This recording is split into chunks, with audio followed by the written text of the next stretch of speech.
Attention à Mélenchon et attention à Marine Le Pen. En réalité, ce n'était pas Marine contre Jean-Luc, c'était Marine et Jean-Luc, Front National et Front de Gauche.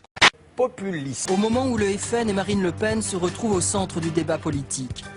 Comme son père, elle joue la provocation verbale, du populisme à l'ancienne. Et comme son père, depuis des mois, elle surfe aussi sur la crise morale, le tous pourri, une posture anti-système qui réussit plutôt bien aux extrêmes, tout comme pour vous, d'une certaine façon, Jean-Luc Mélenchon. Sa montée dans les sondages, la fille Le Pen, la doit aussi à un allié inespéré. Voilà, ce qui lui manque et devant quoi il hésite aujourd'hui, c'est la xénophobie. On voit Marine Le Pen et Jean-Luc Mélenchon finalement nourrir leur campagne électorale à la même source, prononcer un discours issu du même parchemin, une sorte de tous pourris qui les ramène tous les deux à une forme de populisme. Oui, ce dessin est un problème. C'est un problème pour Jean-Luc Mélenchon. Ils s'en aillent tous, c'est quand même un peu de la rhétorique du Front National. Votre style qui est aussi très direct. Le plus agité des agitateurs. Sa marque de fabrique, c'est aussi toute une série de flèches et de colères. Ça sonne un peu quand même parfois comme du Jean-Marie Le Pen, non? Qu'est-ce qui sonne comme du Jean-Marie Le Pen? D'écrire, d'avoir une telle virulence sur l'Europe. Je ne sais pas, ça c'est votre appréciation littéraire. Vous lisez apparemment plus de Le Pen que moi j'en ai jamais lu, mais peut-être, je ne sais pas. Ce qui est une mode, c'est de me rapprocher d'une manière totalement injurieuse. Des extrêmes. Oui, bien sûr. Mais parce que vous êtes dans cette outrance-là. Oui, mais pareil, vous, je ne veux pas vous parler de vous en disant, vous ne trouvez pas qu'il y a une manière de faire qui est un peu style Goebbels dans votre manière de faire? Qu'est-ce que vous en pensez? Là, vous y allez fort. Non, restez on parle avec en blague tous les deux, vous aussi. Vous... Écoutez, madame. Oui, moi aussi j'ai le sourire. Parce qu'il y a quelqu'un qui a très envie de parler avec vous. Je peux répondre ou pas? Vous venez de dire, sans me laisser le temps de répondre, que le style rappelait Le Pen. Donc vous faites partie de la meute qui répète sans arrêt Mélenchon, Le Pen pour créer un effet d'assimilation. Madame, j'appartiens à la gauche. J'y ai voué ma vie et j'ai passé toute ma vie à me battre contre des dictatures qui étaient sur les principes politiques de M. Le Pen. Qu'est-ce qui vous permet de faire un rapprochement comme ça pour rigoler?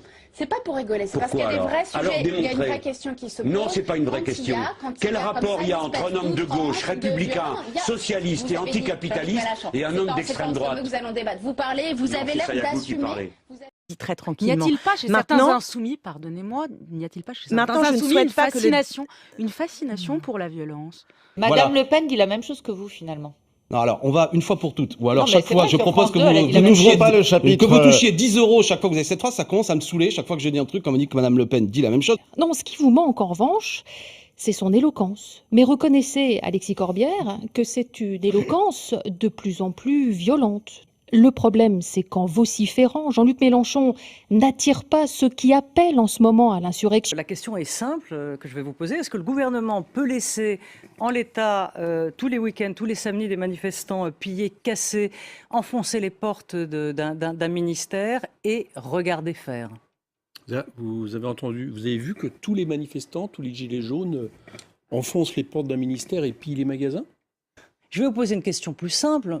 Est-ce que les violences de samedi dernier vous ont dérangé ou pas? Est-ce que les images que vous avez vues... Oui, mais...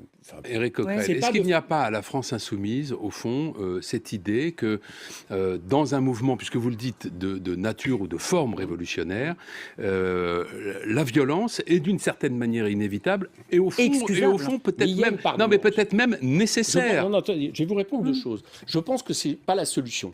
Et je pense que ce changement important est une opportunité plus qu'une menace, pour tout vous dire.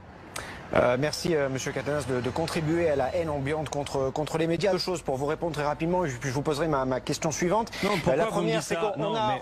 laissez-moi terminer s'il vous plaît. Je vous ai écouté, Monsieur Catanès, je vous ai écouté, vous m'écoutez 30 secondes et je vous repose une question. Il y a un problème, c'est qu'on a oublié tout ce qui s'est passé dans les semaines antérieures. Vous êtes en train de l'oublier en focalisant sur une personne. Est-ce que je peux m'exprimer si vous n'êtes pas complètement totalitaire, parce que vous représentez quand même quelqu'un qui me semble un peu totalitaire. Bon, mais ça c'est votre choix. Donc vous avez encore vous assumerez et après vous m'accuserez de parler de calomnie. Non, là, je dis simplement... Non mais vous vous rendez compte de ce que vous faites. Vous êtes quand même en train de me traiter de totalitaire là. Non, et après vous étonnez que je parle de calomnie. Mais allez-y, mais bien sûr, mais insultez-nous, il n'y a pas de problème. Mais vous me permettez de parler. Allez-y, mais vous m'insultez.